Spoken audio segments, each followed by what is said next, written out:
नमो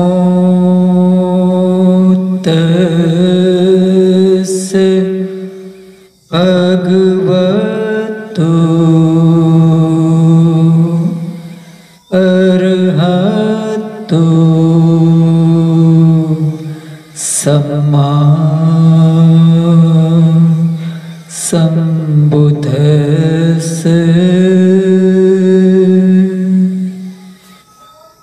महाकारुणिक भगवान तथागत सम्यक संबुद्ध भारत रत्न बोधिसत्व डॉक्टर बाबा साहब भीमराव आम्बेडकर, जिनकी धम्म क्रांति को अपना जीवन समर्पित करता हूँ, यहाँ उपस्थित हमारे पूज्य वंदनीय गुरुवर्य बदंत प्रज्ञा बोधि जी, जिनके चरणों में सादर प्रणाम वंदन, और मेरी बाईं ओर उपस्थित पदम शांति रतन जी, और यहाँ उपस्थित समग्र श्रद्धावान परिवार एवं श्रद्धावान उपासक एवं उपासक।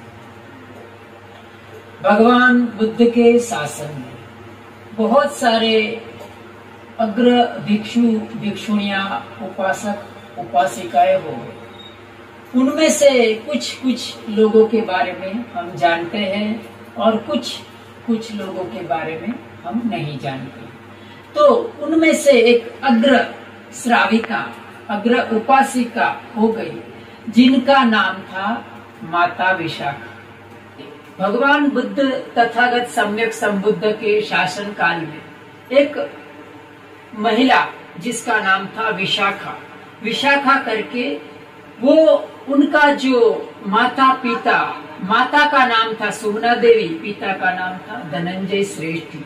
वो दोनों मेढक श्रेष्ठी के पुत्र था धनंजय, और विशाखा जिसकी माता थी सुमना देवी। विशाखा और उनका परिवार रहता था मगध देश में, जहाँ किसका राज्य चलता था? बिंबिसार का।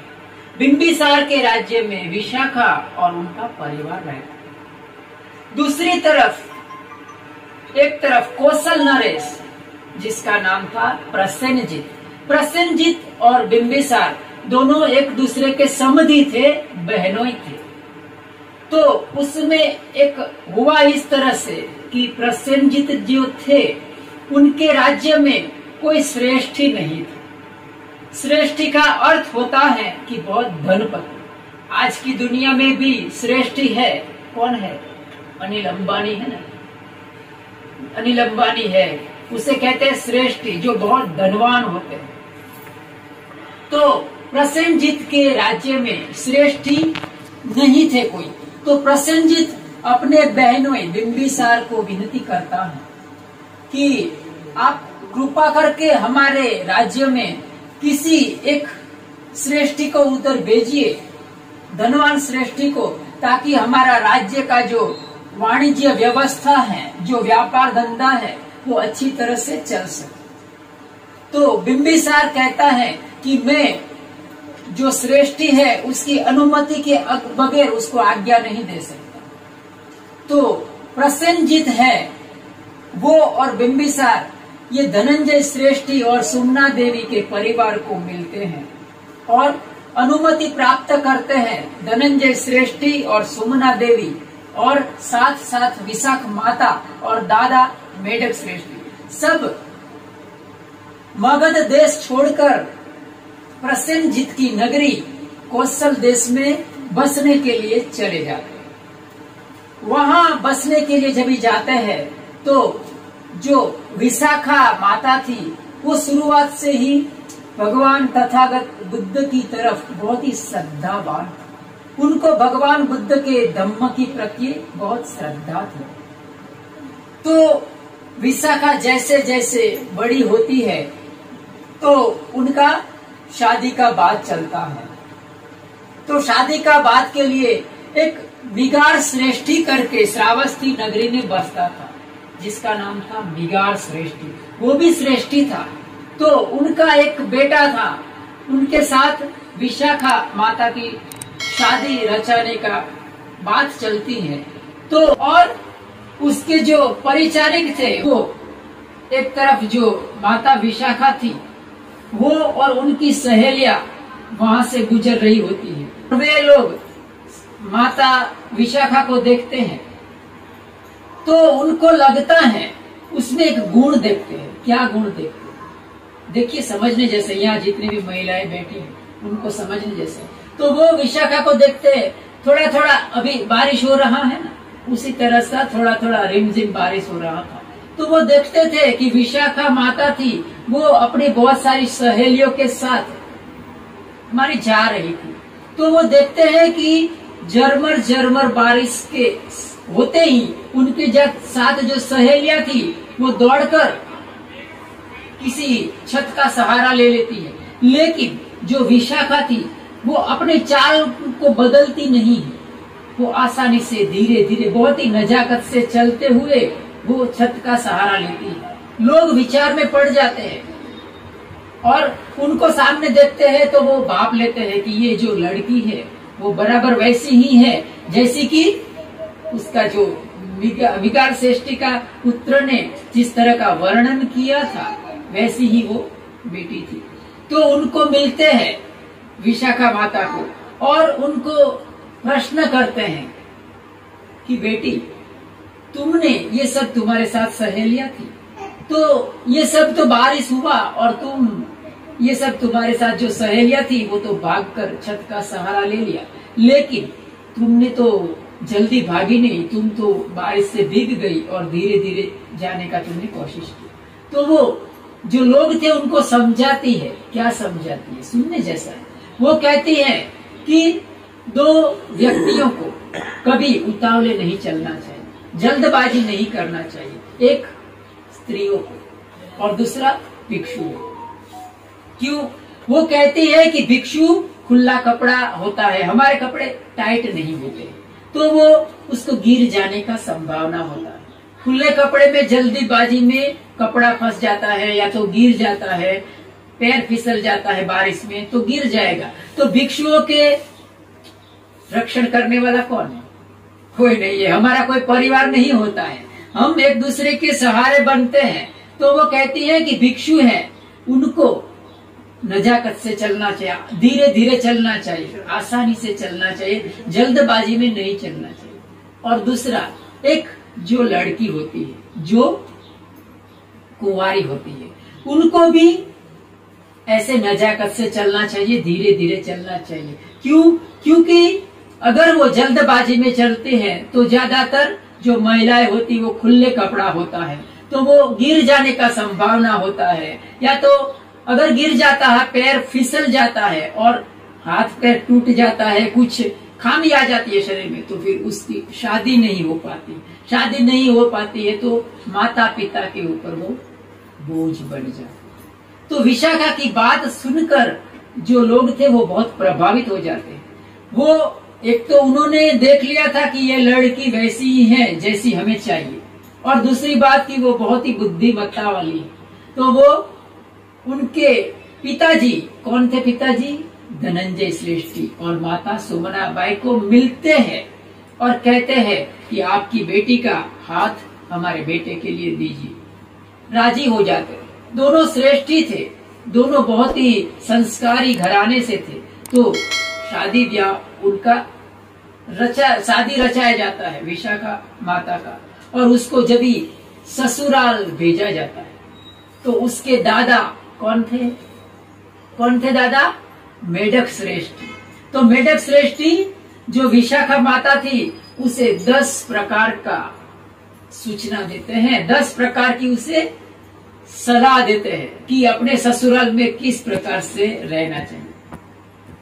ध्यान रखना, ससुराल में जाने का है तो वो क्या कहते हैं? उसको कहते हैं कि विशाखा माता को जब इस ससुराल भेजते हैं तो उसको कहते हैं कि देख बेटी, बाहर की अग्नि भीतर नहीं आनी चाहिए, बही अग्नि अंतो न पवेसे तब्बो, पाली भाषा में कहते हैं। फिर कहते हैं कि बहिरग्नि अंतो अग्नि बही न पवेसे तब्बो, अर्थात जो अंदर की आग है वो बाहर नहीं जाना चाहिए, जो बाहर की आग है वो अंदर नहीं जाना। फिर कहते हैं कि जो देता है उसको देने का। उनको बहुत रहस्यमय भाषा में मेढक श्रेष्ठी समझाते हैं कि जो देता है उसको देने का, जो नहीं देता है उसको नहीं देने का, और जो देता है उसको भी देने का, नहीं देता है उसको भी देने का। बहुत विचित्र बातें समझाते हैं। फिर आगे कहते हैं कि सुख से सोना, सुख से बैठना, सुख से टहलना, इस तरह की सूचना मेढक श्रेष्ठी है अपनी बेटी पोती विशाखा को इस तरह की सूचना देकर ससुराल भेजते हैं। तो वो क्या कहना चाहते थे? उन्होंने क्या कहा कि बाहर की अग्नि है वो अंदर नहीं आनी चाहिए। उसका अर्थ होता है कि जब भी कोई बेटी, कोई महिला, कोई लड़की जब भी ससुराल जाती है तो उसे ये ध्यान रखना चाहिए कि बाहर की अग्नि, ज्यादातर क्या होता है घर में सासू ससुर ननंद के साथ बनता नहीं, 36 का अंक हो जाता है, ये उधर खींचता वो उधर खींचता, फिर क्या होता है घर में आग पैदा होती है।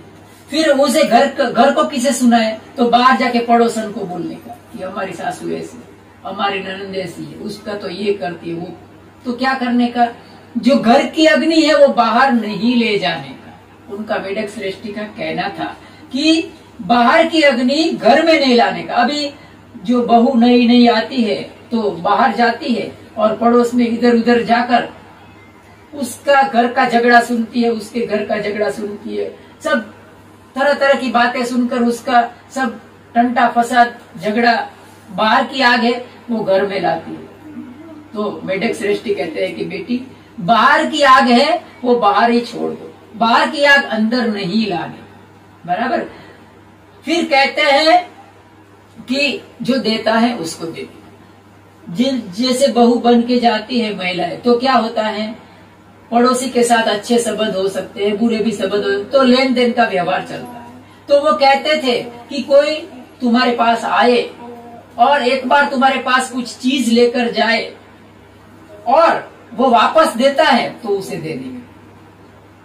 दूसरी बात, अगर कोई व्यक्ति तुम्हारे पास आए और वापस चीज मांग कर ले जाता है, वापस नहीं देता तो उसे नहीं देने का। फिर कहता है कि देता है तो भी क्या है, नहीं देता है तो भी क्या है, उसे देने का। तो उनका कहना था कि कोई कोई लोग ऐसे होते हैं जो जरूरियातमंद होते हैं, जो गरीब होते हैं, जिसको कुछ अभाव में जीते हैं, गरीब होते हैं, तो ऐसे लोग तुम्हारे पास आएंगे बेटी कुछ मांगने के लिए, तो उसे देने का, वो चाहे दे सके तो भी, ना दे सके तो भी। और कहते हैं कि सुख से बैठने का, सुख से सोने का, सुख से चलने का। उसका कहने का मतलब यह था कि जैसे हमने देखा कि वो बारिश के समय में विशाखा माता थी, वो कैसे चलती थी, तो सुख से बैठने का अर्थात घर में तुम्हारे सास ससुर होंगे, उनके परिवार होगा, तो उनके परिवार का हमेशा मर्यादा रखना। वो तुम्हारे सास ससुर नहीं है, तुम्हारे माता पिता है, तो उनकी मान मर्यादा को तोड़ना नहीं। सुख से बैठने का अर्थ ये होता था कि उसकी लज्जा रखना, उसकी मर्यादा रखना। उसी तरह से सुख से सोना अर्थात आप जब घर में जाते हैं बेटी विशाखा, तो श्रेष्ठी घराने से थी, उसके साथ बहुत सारी दासियां भी भेजी गई थी। तो वो ये कहना चाहते थे कि तुम जब ये सोओ, रात को सोने का समय हो, तो सब कुछ देख लेना, पहले मकान की खिड़कियां देख लेना, मकान के दरवाजे देख लेना, अपने बेड बिस्तर को देख लेना, दूसरे जो नौकर चाकर है उन्होंने खाना खाया, कोई बीमार है कि नहीं है, तुम्हारे माता पिता ने खाना खाया कि नहीं खाया, ये सब बातें तुम देखकर उसके बाद तुम सुनो। तो इस तरह की 10 प्रकार की सूचनाएं मेढक श्रेष्ठी उनको विशाखा माता को देकर उन्हें ससुराल भेजते। अभी विशाखा माता इतनी धनवान थी कि कहते हैं कि 500 गाड़ियां भर भर के उसको दहेज दिया था। वो जाती है मिगार श्रेष्ठी के उधर। मिगार श्रेष्ठी के उधर माता विशाखा जब जाती है तो मिगार श्रेष्ठी है वो अन्य संप्रदाय से जुड़ा था। दूसरे संप्रदाय से जुड़ा था, तो वो भिक्षुओं का आगता स्वागता नहीं करता था। दूसरी तरफ विशाखा माता थी, वो भगवान बुद्ध से बहुत श्रद्धा युक्त थी। वो बचपन में 7 साल की उम्र में ही श्रोतापन हो चुकी। ऐसी विशाखा माता जब मिगार श्रेष्ठी के घर जाती है, तो एक दिन की बात है, मिगार श्रेष्ठी के घर पर एक भिक्षु आते हैं। जैसे हम आपके घर आ गए और आपने बहुत ही प्यार से, आदर सत्कार से हमारे लिए जो भोजन दान दिया, लेकिन जो मिगार श्रेष्ठी था, उन्हें भिक्षुओं के प्रति आदर सत्कार नहीं।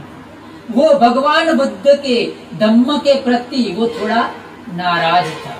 तो उसने क्या किया, भिक्षु उनके द्वार पर खड़ा है और मिगार श्रेष्ठी है, सोने की थाली में खाना खा रहा है, क्योंकि बहुत धनवान था वो। तो क्या करता है वो, जैसे ही भिक्षु को द्वार के ऊपर देखता है तो वो ऐसा उल्टा घूम जाता है ताकि वो भिक्षु यहाँ से भाग जाए। तो माँ विशाखा ये देख लेती है और उनको बड़ा ही चोट लगता है माता विशाखा को कि एक भिक्षु का इस तरह से अपमान हो रहा है।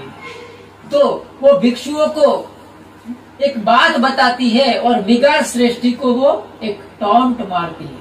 क्या कहती है कि बंते जी आप चले जाइए, बंते जी आप चले जाइए, हमारे जो ससुर है ना, वो बासी भोजन खा रहे हैं। क्या खा रहे हैं, बासी भोजन खा रहे हैं। तो मिगार श्रेष्ठी क्रुद्ध हो गया, उससे गुस्सा आ गया, तू मेरी पुत्रवधू होकर मेरे ऊपर इस तरह का दोषारोपण करती है। मैं बासी भोजन खा रहा हूँ, ये सोने की थाली में खा रहा हूँ, मैं ये 56 प्रकार के पकवान खा रहा हूँ और तू कहती है बासी भोजन खा रहा है। इस तरह का जो मिगार श्रेष्ठी था, उसने विशाखा माता के ऊपर नाराज हो गया। बात बहुत बढ़ गई, बात गई पंचायत में, लोगों को इकट्ठा करना पड़ा और बात सबके सामने रखी गई कि इससे विशाखा माता को उसके मैके भेज दिया जाए, उसने ससुर का अपमान किया है। तो विशाखा माता ने जब ये भेजा था ससुराल, उसके दादा ने, उसके पिता ने, तो उसको कहा था कि देख बेटी, जब भी कभी भी तुम्हें मैके आना होगा, तुम्हें निकाल दे, तो तुम्हें पहले ये पूछना कि मेरा दोष साबित करो, मेरा अपराध साबित करो, उसके बाद ही मैं जा सकती हूँ, क्योंकि ससुराल ही बेटियों का घर होता है सच्चा। तो विशाखा माता पंचायत के सामने अपनी रजूआत करती है कि मेरा अपराध बताओ, उसके बाद ही तुम मुझे मैके भेज सकते हो। अपराध के तौर पर उसे बताया जाता है कि ये मेरी पुत्रवधू ने ऐसा बोला कि ये मेरा ससुर है, वो बासी भोजन खा रहा है। बात को क्लियर किया गया, विशाखा माता समझाती, बहुत बुद्धिमान थी विशाखा माता। तो वो क्या कहती है कि बासी भोजन ही खा रहे हैं ना।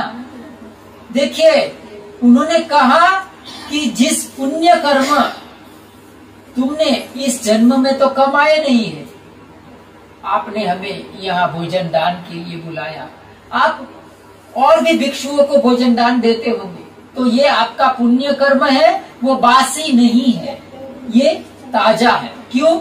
इसी जन्म में आप पुण्य कर्म कर रहे हैं। लेकिन जो मिगार श्रेष्ठी था, उसका जो पुण्य कर्म कैसा था? बासी था, क्योंकि उसने अपने पूर्व जन्म में पुण्य किया था। तो इस मायने से उसे बासी भोजन कहा था। बात बहुत स्पष्ट हो गई पंचायत के सामने। पंचायत ने फैसला दिया माता विशाखा के फेवर में, उसे अभी मायके नहीं भेज सकते हैं। तो विशाखा माता बड़ी जिद्दी थी, वो कहती है अभी मैं मायके चली जाऊंगी। सब फंस गए। अभी उसको जब भी बोला कि अभी मायके नहीं भेज सकते, उसको ससुराल में ही रख सकते हैं, तो विशाखा कहती है कि नहीं, अभी मैं मायके नहीं, अभी मैं मायके ही चले जाऊंगी। जिद्दी होता है ना ये स्त्री हट, तो वो कहती है नहीं अभी मैं मायके चलो। उसका जो मिगार श्रेष्ठी था उसको उसके सामने वो झुक जाता है। मिगार श्रेष्ठी उसका ससुर है, वो विशाखा माता के चरणों में गिर पड़ता है और उसे कहती है कि विशाखा माता कहता है उसको कि मुझे माफ कर दो, मैं तुम्हें समझ नहीं पाया। इस तरह का उसको माफी मांगता है और तब से विशाखा का दूसरा नाम पड़ गया। क्या पड़ा? मिगार माता। विशाखा को क्या कहते थे? मिगार माता। मिगार कौन था? उसका ससुर था। मिगार माता कैसे हुई? तो मिगार माता इसीलिए हुई कि उसे मिगार श्रेष्ठी था, उसने विशाखा को माता कहा था, क्योंकि विशाखा ने मिगार श्रेष्ठी का परिवर्तन कर दिया था। तो तब से मिगार श्रेष्ठी फिर बदल गया और भिक्षुओं की और भगवान बुद्ध की सेवा में उसको भोजन दान देता है, उसको घर पर बुलाता है। एक समय की बात है, छोटे में बात बता के अपना बुद्धवाणी का समापन करें। माता विशाखा हमेशा भगवान बुद्ध के विहार में जाती है, वहाँ दान पुण्य करती है। तो एक समय की बात है, विशाखा माता भगवान बुद्ध जहाँ विचरण करते थे श्रावस्ती नगरी में, एवं में सुतम एकम समयम भगवा सावर्थ्यम विहरति, वहाँ विशाखा माता जाती है और वहाँ उसको देखती है कि धम्म देशना चल रही होती है, तो अपना गहना होता है उसके पास बहुत भारी। अभी वो श्रेष्ठी थी, बहुत धनवान घराने से थी विशाखा माता। तो विशाखा माता अपना जो गहनों का आवाज आता है ना, तो वो गहनों का आवाज के कारण वो जो गहना था उसे एक टोकरी में, एक कपड़े में बंद कर देती है और उसको उसके साथ उनकी सहेलियां भी थी, उनको कहती है कि एक तरफ रख दीजिए, ये थोड़ा धम्म देशना सुनने में अड़चन पैदा कर रहा है। तो उसका जो गहना था वो एक कपड़े में बांधकर एक जगह रख दिया जाता। अभी होता यह है कि धम्म देशना खत्म होने के बाद वो जो गहना था वो विशाखा माता भूलकर चली जाती है। अभी उनको जब पता चलता है विहार में आनंद को, तो वो आनंद देखता है कि विशाखा माता यहाँ अपना गहना छोड़कर चली गई है। तो उनके घर पर वो सूचना भिजवाता है। विशाखा माता को पता चलता है कि मेरा जो अमूल्य आभूषण था वो उधर रह गया है। तो उनके जो दास दासियां थी उनको कहते हैं कि तुम जाकर ले आओ। फिर उनको सूचना देती है कि देखो, तुमने वो जो आभूषण था वो जहाँ रखा था वहीं पर होना चाहिए। अगर वहां से किसी ने भी छूकर दूसरी जगह रखा है या तो किसी ने उठाया है, उसका जो स्थान है वो बदल गया है, तो वो आभूषण हमारा नहीं है, फिर वो आभूषण हम नहीं ले सकते। देखिए उस जमाने में भगवान बुद्ध के काल में कितना शील था। इस तरह का उस जमाने में, उस युग में इस तरह का रिवाज था। तो विशाखा माता के परिचारिक उसके सहेलियां जब विहार में जाती है तो देखती है कि जो आभूषण था वो जहाँ रखा था वहां नहीं था। आनंद ने उसे एक स्थान से दूसरे स्थान रख दिया। बात विशाखा माता को पता चलती है तो वो कहती है कि अभी वो आभूषण हमारा नहीं है, अभी वो आभूषण हम दान में दे दिया भगवान बुद्ध और उनके संघ को। अभी क्या किया जाए? तो उनका संघ था, वो कहते हैं कि हमने तो, हमारा शील होता है, हम ये जो आभूषण की जो सोना चांदी हम ग्रहण नहीं कर सकते हैं। तो विशाखा माता कहती है कि आप बेच दीजिए उसे, बेचकर उसका जो रकम आता है उसके विहार बना दीजिए। तो जो संघ था, जो आभूषण था, संघ उसका कीमत बताया जाता है नगरी में कि इस आभूषण को जिसको लेना है वो ले लो। तो वो आभूषण की कीमत इतनी बड़ी थी कि उस श्रावस्ती नगरी में वो आभूषण खरीदने की किसी की औकात नहीं, कोई भी आभूषण खरीद नहीं सकता था, इतना धन किसी के पास नहीं। अभी क्या किया जाए? बड़ा ही यक्ष प्रश्न खड़ा हो गया। तो विशाखा माता को पता चलता है कि आभूषण इस श्रावस्ती नगरी में कोई खरीद नहीं सकता है। अभी वो आभूषण था, वो खुद विशाखा माता खरीदती। वो आभूषण को विशाखा माता खुद खरीद लेती है और वो खुद रकम को, जो रकम इसकी थी, वो संघ को देती है। उस रकम से जो उसका कीमत था, उस कीमत का उपयोग करके श्रावस्ती नगरी में पूर्व भाग में एक बहुत बड़ा विहार बनता है, जिसका नाम है पुब्बाराम। आप गए हैं श्रावस्ती? गए हैं? अभी टूर जा रहा है हमारा, अक्टूबर महीने की 28 तारीख को टूर जा रहा है। जिंदगी में भगवान बुद्ध का ये उनका उपदेश है कि अगर बुद्धिस्ट है, हम श्रद्धावान उपासक उपासिका है, तो उसको 4 स्थल निश्चित देखना चाहिए। अगर 4 स्थल नहीं देखा तो हम बुद्धिस्ट नहीं है। कौन से 4 स्थल? जहाँ भगवान बुद्ध का जन्म हुआ था, जहाँ उन्होंने ज्ञान प्राप्ति किया, जहाँ उन्होंने धम्म का प्रचार किया, प्रथम धम्मचक्र प्रवर्तन सुत्त कहा, और उन्होंने अंत में अपने शरीर को छोड़ दिया, अर्थात महापरिनिर्वाण हुआ जहाँ कुशीनारा। ये 4 स्थलों की मुलाकात लेनी ही चाहिए। अगर आपने नहीं लिया है तो आपके पास अवसर है बहुत बड़ा। फिर अवसर न जाने कब आएगा।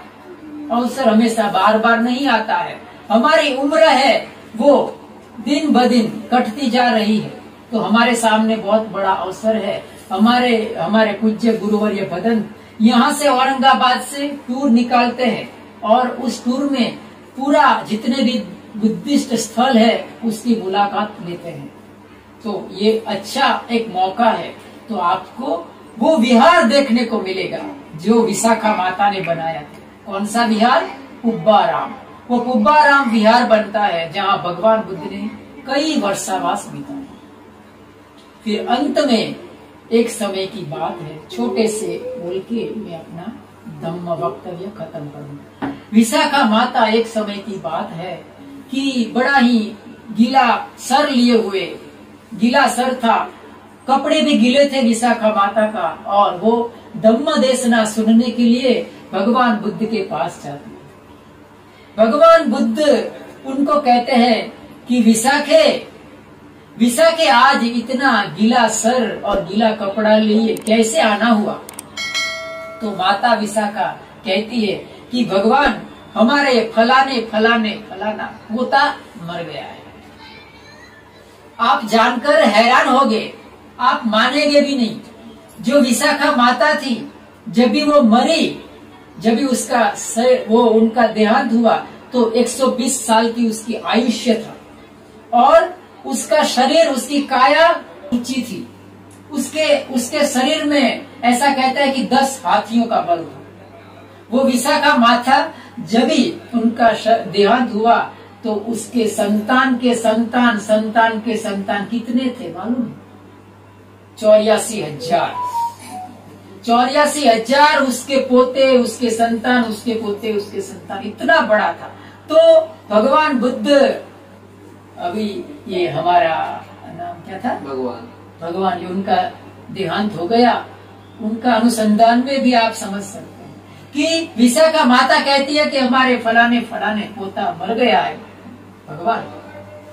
तो भगवान मुस्कुराते हैं और कहते हैं कि विशाखे, तू चाहती है कि पूरी श्रावस्ती की नगरी है, उसमें जितने भी लोग हैं, जितने भी बस्ती है, वो सब तेरा संतान हो? तो विशाखा कहती है हाँ भगवान, मैं चाहती हूँ ऐसा। तो भगवान मुस्कुराते हैं। तो बोलते हैं भगवान कि विशाखे, तेरा गीला सर और तेरे गीले कपड़े कभी सूखेंगे नहीं। क्यों? इतनी बड़ी श्रावस्ती नगरी है, आज एक मरता है, कभी 2 मरते हैं, कभी 4 मरते हैं, कभी 5 मरते हैं। ये मरने का सिलसिला बना ही रहेगा और तुम्हारा गीला होने का सिलसिला भी बना रहेगा। विशाखा माता बहुत बुद्धिमान थी, समझ जाती है भगवान बुद्ध क्या कहना चाहते। तो हमारे जीवन में इस तरह का प्रसंग आता है। ये प्रसंग में हमें किस तरह से निपटाना चाहिए, ये इसी बात ये विशाखा माता का दृष्टांत हमें समझाता है। तो आज के इस दुखद अवसर पर इतना ही कह के मैं अपनी धम्मवाणी का समापन करता हूँ। आप सबने बहुत ही ध्यान से, बहुत ही शांति से मेरी बात को सुना, आपका बहुत बहुत धन्यवाद। इसके साथ ही मैं अपनी धम्मवाणी का समापन करता हूँ। सबका मंगल हो, सबके जीवन में खुशहाली आए, हमारे पुण्य कर्म में सब भागीदार बने। बोलिए साधु साधु साधु। बुद्धं नमामि, धम्मं नमामि, संघं नमामि।